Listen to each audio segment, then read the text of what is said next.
படி. கண்மணி, அன்போட காதலன் நான் எழுதும் கடுதாசின்னு வச்சுக்கலாமா?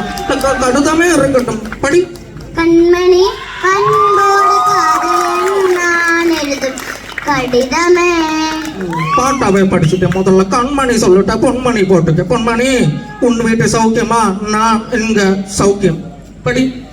பொன்மணி, உன் வீட்டு சௌக்கியமா? நான் இங்க சௌக்கியமே.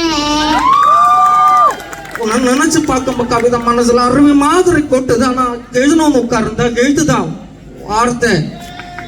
உன்னை எண்ணி பார்த்தையில் கவிதை கொட்டுது, அதை எழுத நினைக்கையில் வார்த்தை முட்டுது. அதேதான் கவிதை. பிரமாதம் பிரமாதம், படி. கண்மணி, அன்போடு காதலன் நான் எழுது கடிதமே. பொன்மணி, உன் வீட்டு சௌக்கியமா?